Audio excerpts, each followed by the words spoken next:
Assemblyman Anthony Brindisi yesterday at the press conference given by the governor. First of all, Andrew noticed that you weren't normally. You'd be with the governor up on the stage or at the podium. It was not the case yesterday. Is there a rift between Andrew? He's so observant, Mr. Observant. Is there a bit of tension between you and the governor right now?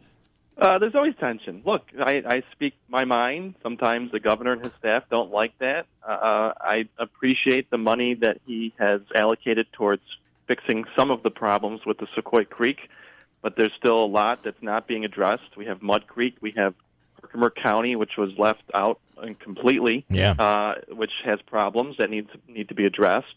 So it's great that we're bringing some money here, but there's a lot more that has to be done, and there's no money for homeowners and businesses and residents who were flooded this past July 1st, and that's a problem. So talk about that money. Andrew had said something where the state doesn't fund, yet I seem to recall, and we talked to somebody earlier this morning who said their parents in 2013 received money from the state. Of course, there's FEMA money as well. Does the state give money directly to homeowners as part of flood relief?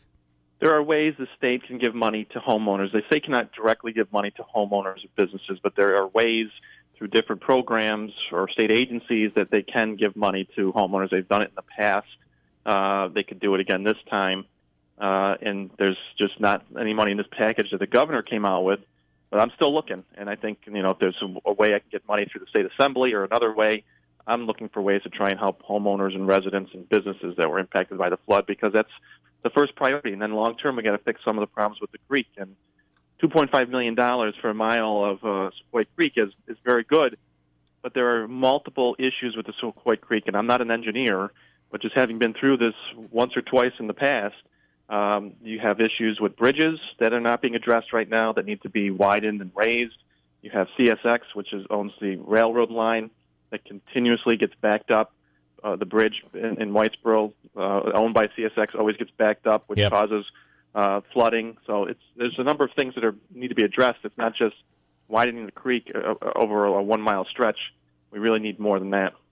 Okay, somebody's asking here if you had a conversation yesterday with the governor, and if you did the AMS, Nano, the jobs, Marcy jobs, did any of that come up? No, I walked up to him afterwards. I shook his hand. I said, thank you for allocating this funding. I said, what you need to do now is you need to appoint a special office under your direction for Oneida and Herkimer County flood resiliency projects to oversee these things. Because two things are going to happen, because I've been through this before. You're going to have issues with coordinating among local governments here on the ground for some of these projects that they're funding. And you're going to have bureaucratic red tape dealing with state agencies trying to get permit approvals for some of the projects that have to happen. So if there's just one go-to person in the governor's office that we can go to and say, help coordinate these efforts, it would do wonders for the projects. But we don't have that. He said he thought it was a good idea. We'll see if it happens. But that's something I wanted to stress to him after the press conference yesterday. All right. Obviously, you are running for Congress. The Congresswoman was out this week and has been out talking with people about jobs, about her economic plan. You want to comment on any of that?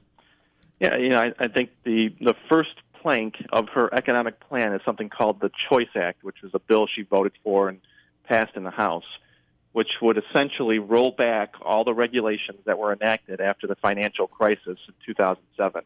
The banks played fast and loose with our money back in that time period, and it led to a financial collapse that took this country to the brink to the brink there. And her solution is to roll back all these regulations on these big banks to allow them to do it again. There's just so many things that are in this bill that are bad. You talk about repealing prohibitions that banks can make risky investments, repealing transparency and limiting consumers' access to consumer complaints that are filed against companies. A simple regulation that says a retirement advisor has to put their client interest ahead of their own. That's something they repealed in this Choice Act. So, she'll say it's for helping community banks. I think we can do more to help community banks, but we can also chew gum and walk at the same time. We don't have to strip all these regulations for the big banks that really led us to the brink.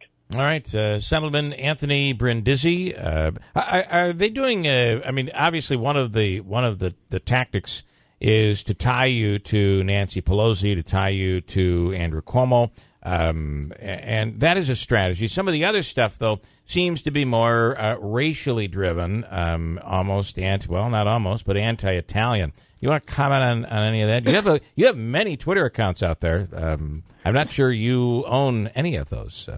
By the way, the only one I own is the one that's verified that you can see on Twitter there. The rest are all fake accounts that have been created to try and slander me, go after me, but they have ethnic titles and different things to try and make me look like I'm someone who I'm not. Look, I think it's very clear how I stand with some of the Democratic leaders in my own party. I'm not afraid to stand up to them, as I have done with the governor here in the state. And that's something I will do when I go to Washington. When I disagree with folks in my party or in the Republican Party, I'm going to stand up and speak out against it because my interest is doing what's right for this area, regardless of party positions. We have to get things done for this region, not be a rubber stamp for our parties in Washington. Assemblyman Anthony Brindisi, thanks for the time, and we'll talk again soon.